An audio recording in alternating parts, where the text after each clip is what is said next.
beloved says, so far as birthdays go, every day is my birthday.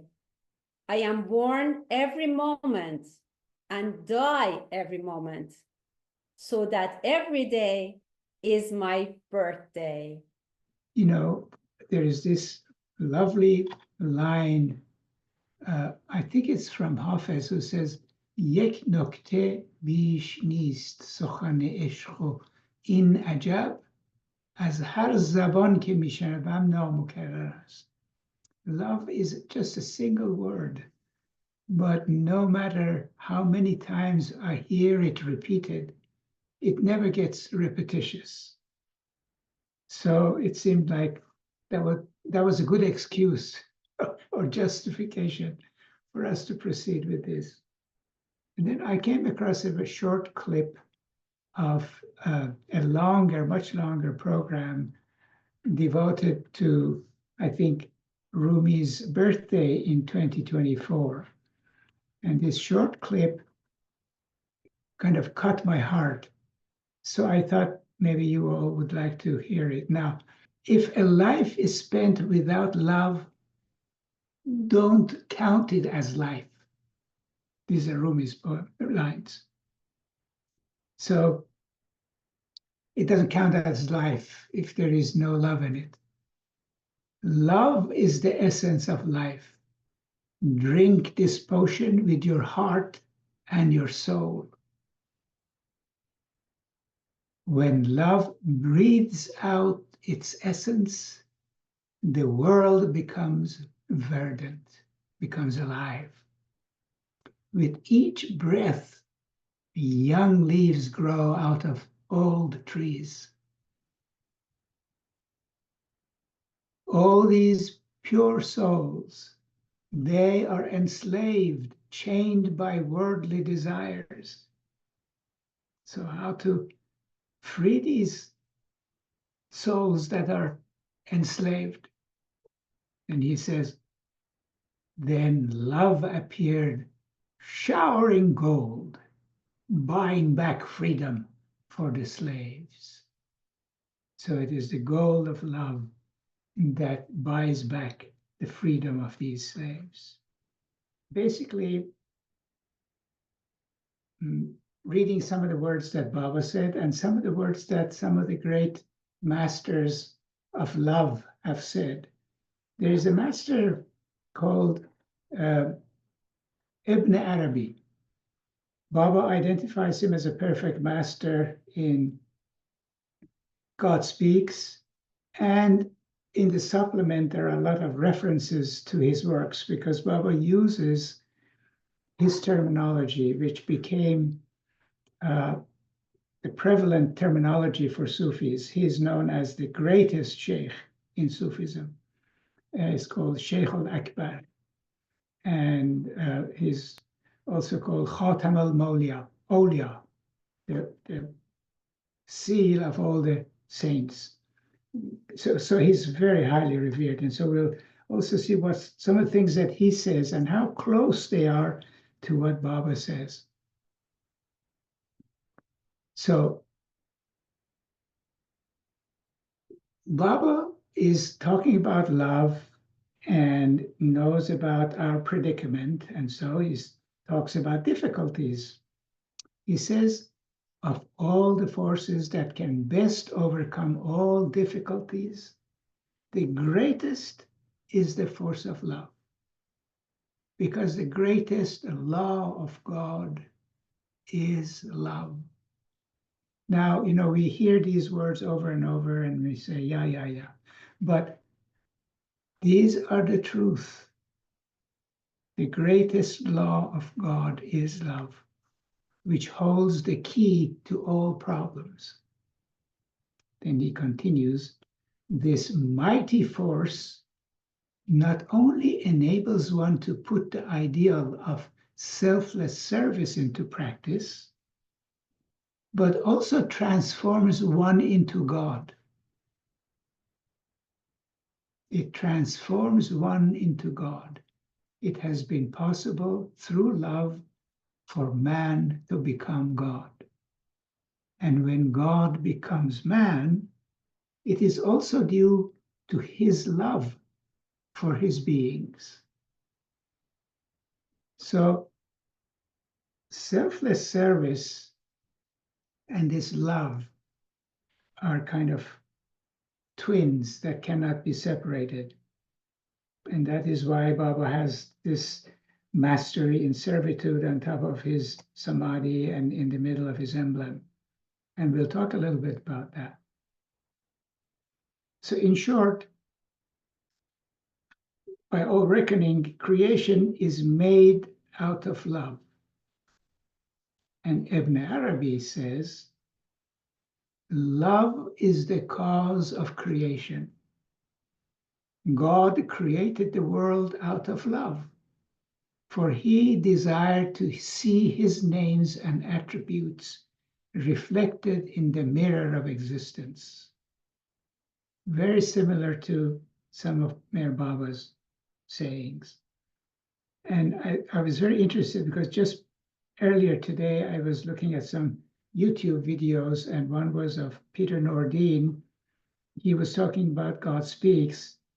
I just watched a few minutes of it, but in that, he was saying that the information that Baba has shared with the world in that book has never been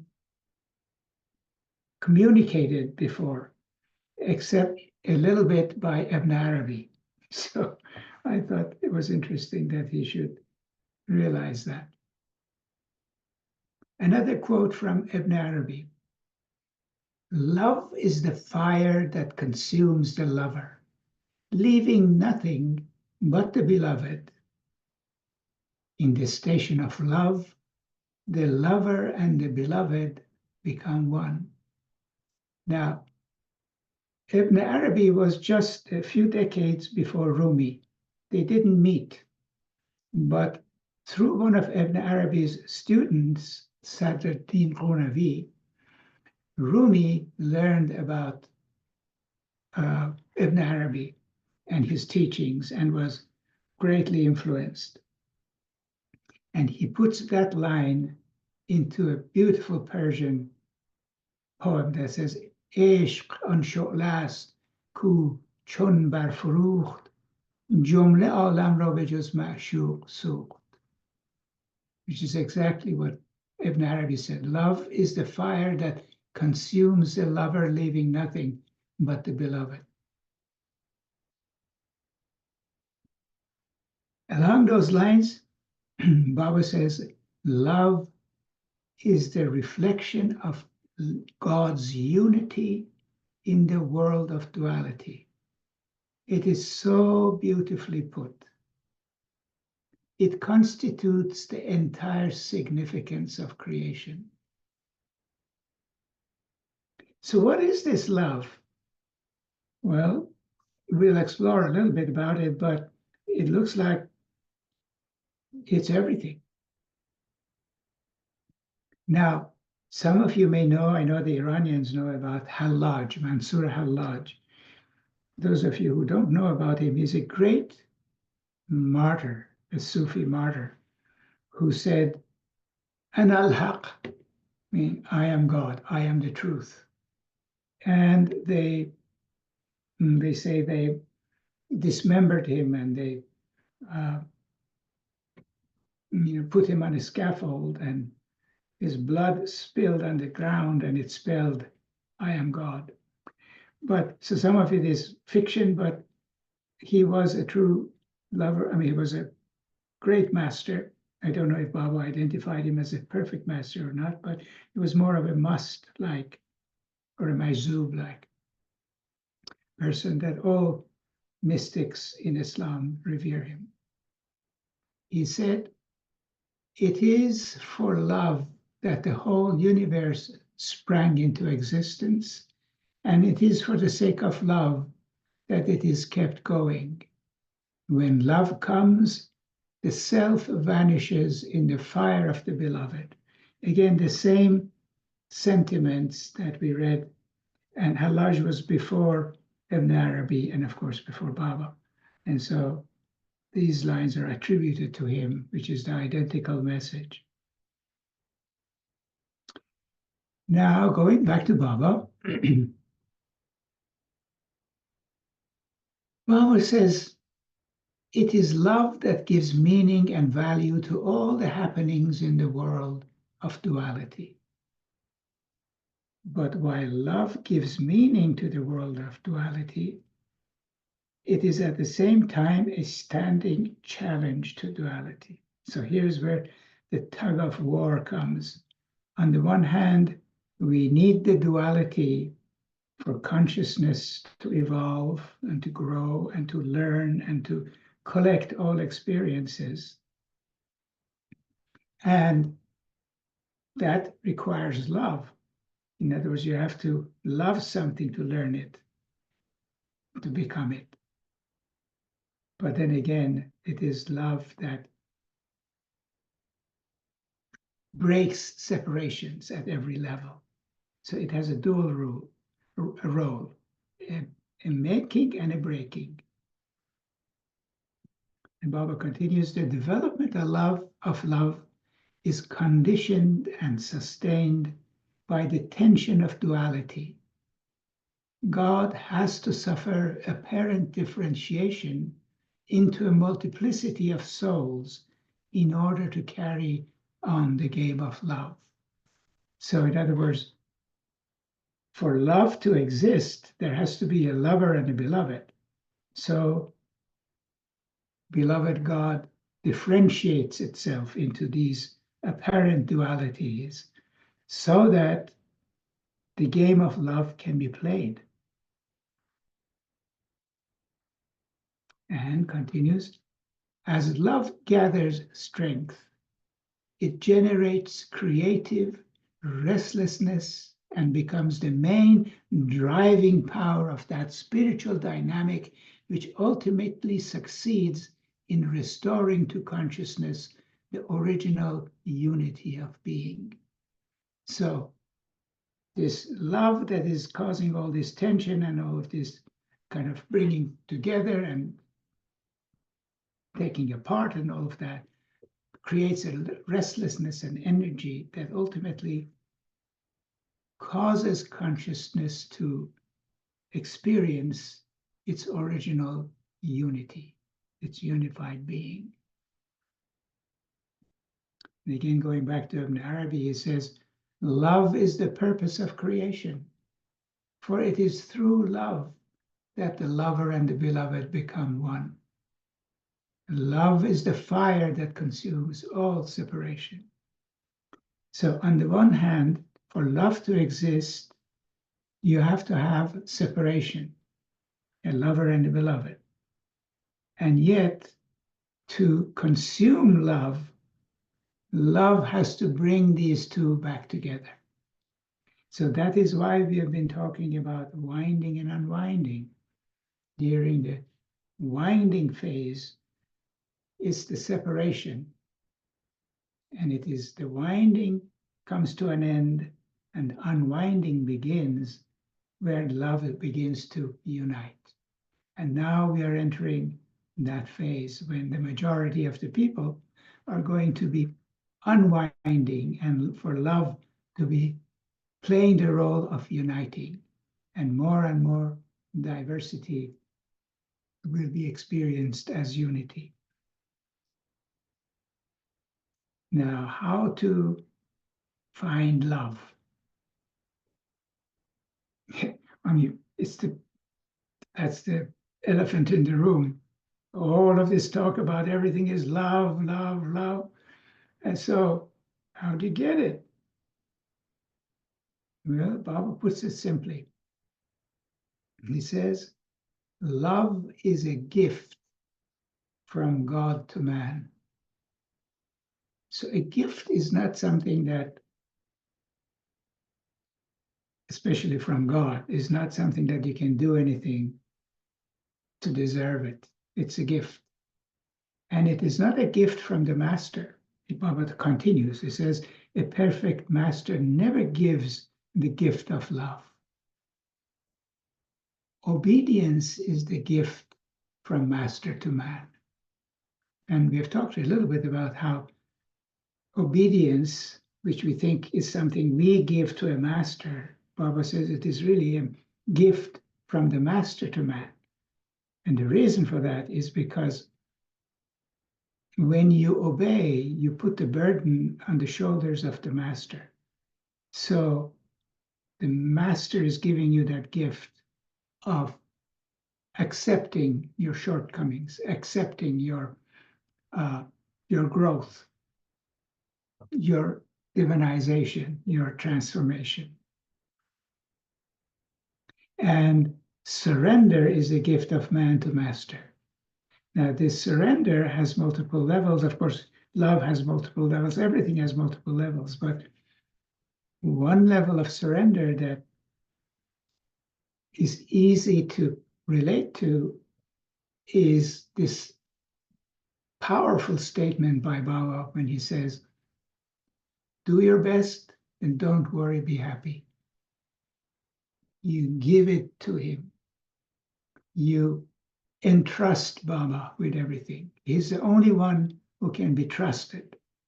And so Baba says, before you go to sleep and in the morning when you get up, say, Baba, I entrust all to you. So that is the surrender, that one, good and bad and everything, because it comes from him and he wants it. And that's the only way we are going to get rid of it, is to give it back to where it came. As long as we hold on to it, which is our habit, which we do, I know I do all the time, then there's less of a chance for it to be consumed by love, for it to be replaced by love. So we can do that surrender part. But the love is a gift. Now, Baba also says love is dynamic in action and contagious in effect. In other words, those who don't have it catch it from those who have it. So Baba, being infinite love, can't give us love or doesn't give us love except as God. But by emulating him, by being around him, by thinking about him, by being around the Mandali, by associating with people who have been with Baba, it's a contagious thing that one catches. So love can be caught as a contagious virus.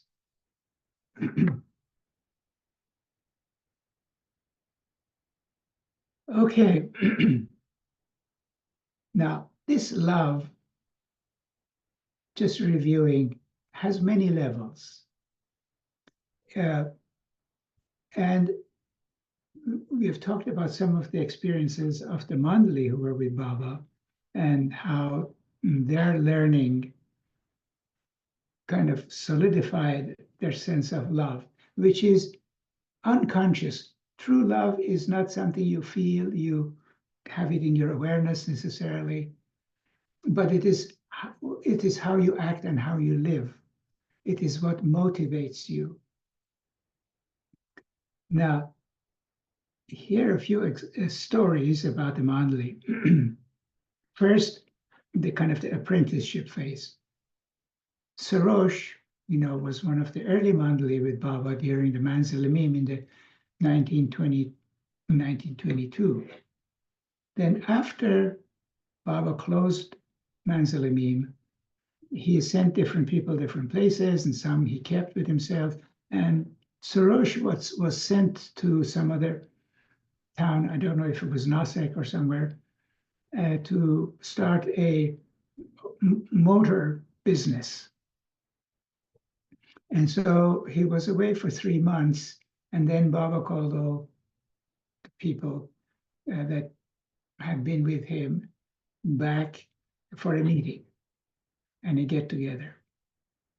And so after 3 months, everybody got together, and Baba was talking to everybody and chatting, how are you, what did you do, this and that and the other thing.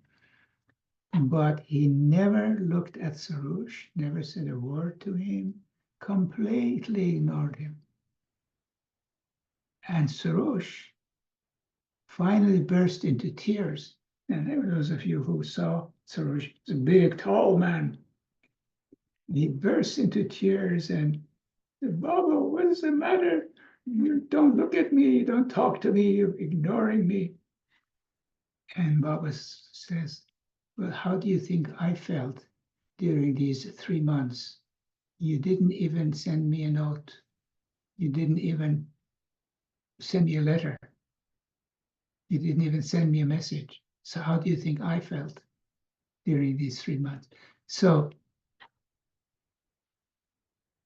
the take-home lesson, at least for me, is we don't want to be in Sarosha's shoes for not having talked about him, thought about him, read about him, that sort of thing. We don't want to be kind of ignoring him in that way. Even though we are busy with our lives, and we have to find occasions to just be grateful that he has awakened his love in us. Because if we feel any love, because as God, he has given it to us as a gift.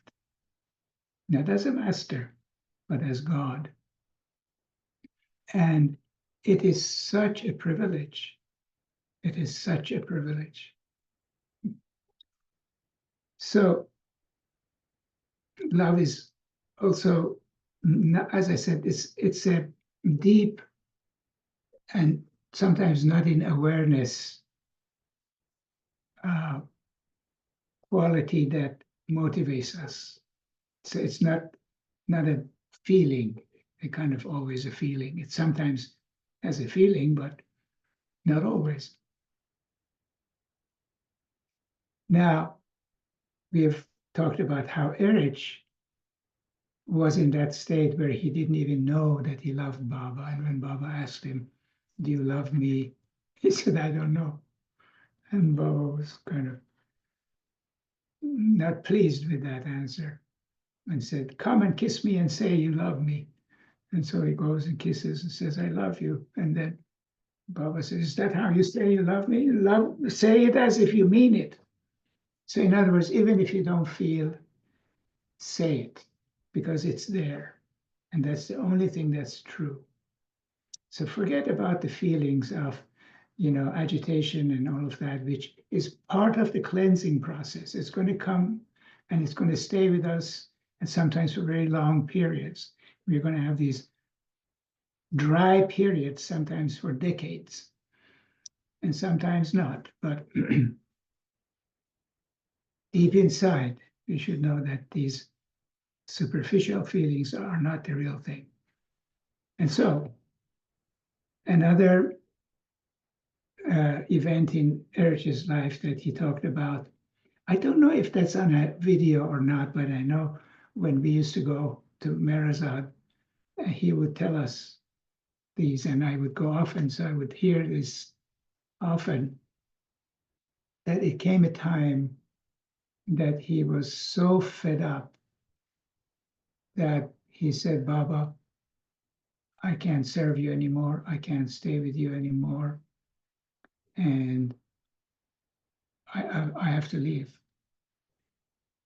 And Baba said, oh, good. I've been trying to get rid of you folks all this time, and finally I've succeeded. So tomorrow you come sit on this chair, we'll garland you, and we'll say goodbye to you, and then you can go. And so the day comes, and Erich sits there, and they garland him, and I hope I'm remembering this story correctly. And then he gets up and says, well, I can't take anything that doesn't belong to me. I, leave everything. Then he gets to his clothes and he says, even my clothes belong to Baba. And then suddenly it occurs to him that I belong to Baba. And of course, that puts an end to his wanting to go away. And of course, we have this story of Baoji, who used to tell us, I think even in the West, when he said, there was a period when Baba was constantly criticizing him and saying how no good he was. He couldn't do anything right. He was giving him pain. He was, causing all these difficulties for him, and on and on and on. And finally, Baba thought to himself, and he was at the time in a night watch when I think the hay that broke the camel's back happened with Baba saying something. And then Baba kind of closed his eyes to rest. And he thought that, well, it looks like it's no good for me to be with Baba because I'm not doing him any service. I'm not doing him any good. I'm harming him. I'm causing him pain and difficulty. And better for me just to go and kill myself. And then he thought about how to best kill himself that would not bring bad attention to Meher Baba. And he thought, well, the best way is to maybe I go and make it look like an accident and I kind of go drop myself in front of a train. And then he said, and then I think he was going to write a note or something to explain what he had done or he was going to do, so that again, no blame would be put on Baba. Then time came in the morning when he had to go and the bell was rang or something, or whatever message was given that it was time for him to go. He said, I left the room and I completely forgot all that intense anguish and hurt and definite decision to kill myself. And then another story is Vishnu, who, he was a young boy when during the toddy shop days, actually very early on. He was I don't know, 12, 13, 14, something like that. And Baba caught hold of him. His father had died and Baba took him under his wing and would go to his mother's house, who would make food for Baba. And so he had been with Baba for many, many decades. And then they were on this must tour. And so, and he was a night watchman. And he was sitting there, he hadn't had enough sleep. I mean, no sleep. When they were on these must tours, they wouldn't be able to sleep. Tired and hungry and all of that. And it was a night watch. And there was a mosquito that came on his face and was, really, he couldn't take it anymore. So he moved his hand to get the mosquito away. And of course, their orders were not to move. As he did that, Baba got up, angry. You no good person. Didn't I tell you not to move? What is this thing you're doing? And on and on. And so, again, it drove Vishnu to that point that this man, he says his God is the devil. He really is the devil. He's not God. See how it behaves. I see what he did to me. And so finally the morning comes and Baba says, okay, go and fetch me a tonga to take because I want to go to see this must. But first have your tea and then go get the tonga. So Vishnu goes out and he's all upset about what happened the night before, and the tea is not ready, and he's afraid that if he doesn't get the tonga, Baba is going to scream at him again. So he goes looking for a tonga. Nowhere, and it's early in the morning, it's dark, nowhere to be found a tonga. And then suddenly Baba comes up and says, do you have the tonga? And he says, no, Baba, there's no tonga. I can't find any tonga. And tonga is, of course, you all know, is this bullock cart that take people places as a way of traveling. And Baba says, "Did you have your tea?" And he says, "No, Baba, I was going for the tongue." He says, "I told you to drink your tea before you go." So again, he gets screamed at. And he goes and has his tea. And as he's having his tea, a tongue happens to come by. So he runs and gets the tanga. And so they sit in the tanga and they go as far as can go. And then they get to a field where they can't go any further. So they have to go on foot. And so he's following Baba with all these thoughts about all the terrible time Baba has given him, and that sure enough, he is not God. He is the devil, and he has tricked me into following him, and I have to do something about this. And so they're going towards this mosque. Now, the mosque that they were going to see was the one that you may have read about him. He used to stand on one foot for 6 months, and then there would be a big celebration when he would change his foot. And then he would be standing on the other foot for 6 months, just standing, not lying or anything for 6 months. These are musts. So, and so very highly evolved soul and revered by all the people in that area. And he would not come out of that state until the 6 months was over. But as Baba approaches, this fellow puts his foot down and says, "The Lord has come to visit me. The Lord has come to visit me. Free me, free me, free me." And falls at Baba's feet. And so Baba has his contact with the Mas. And then they go back. And as they're going back, Vishnu says, "Look at this.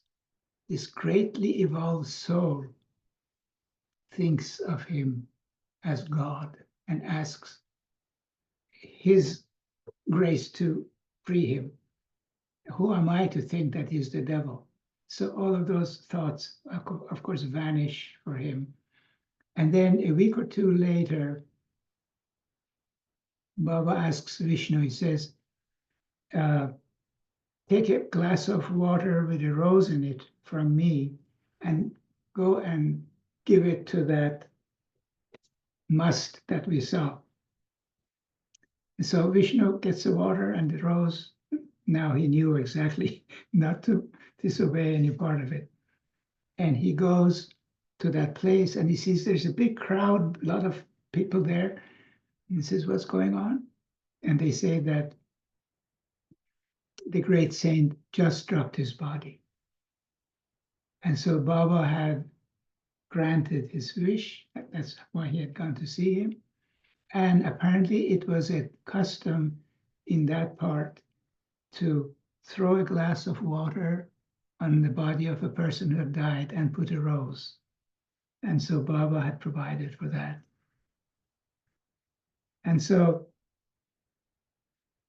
this is the kind of a love that Vishnu had for Baba that was tested in this way.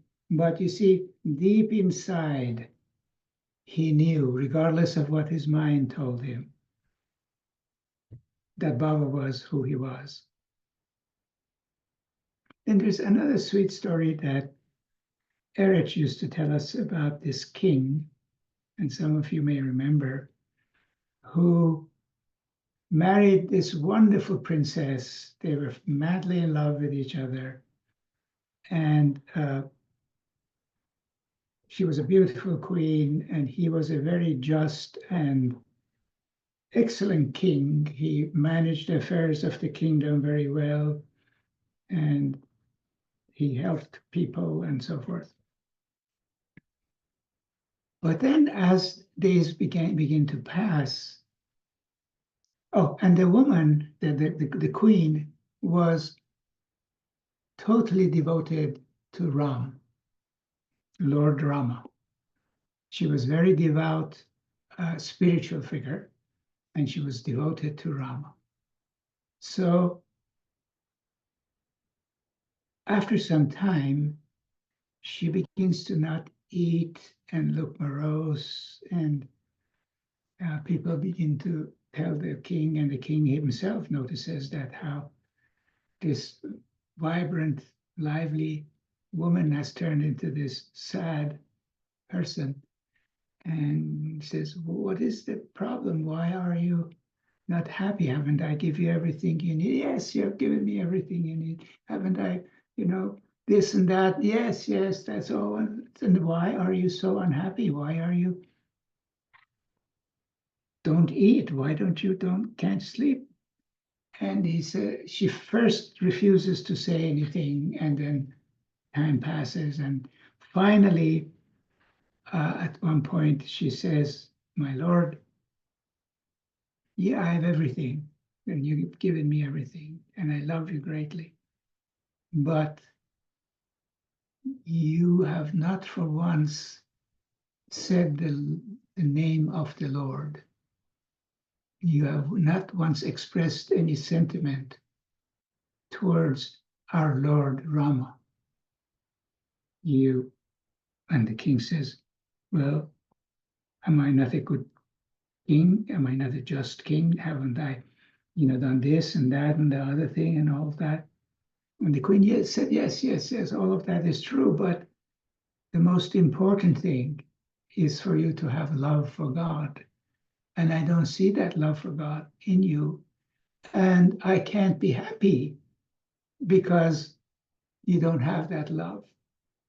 And the king says, well, I've done whatever I could do for you.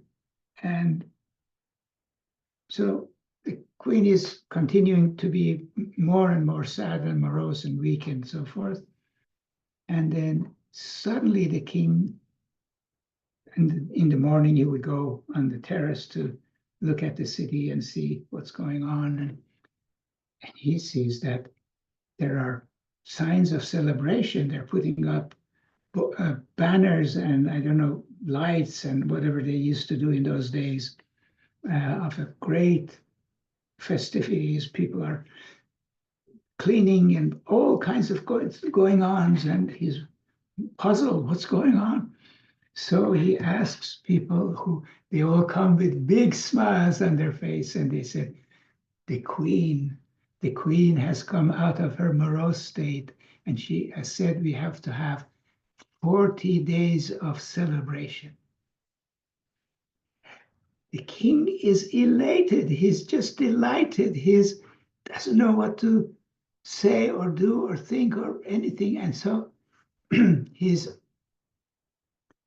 asks for the queen, please, please, I want to see the queen. What's going on? What has caused the change? And so the queen comes, big smile, happy and joyous. And so the king says, my darling, what has come over you? What has changed you? And the way that Erich would tell a story was very kind of touching. He said that, my Lord, last night when you were asleep, I heard you in your sleep say Rama.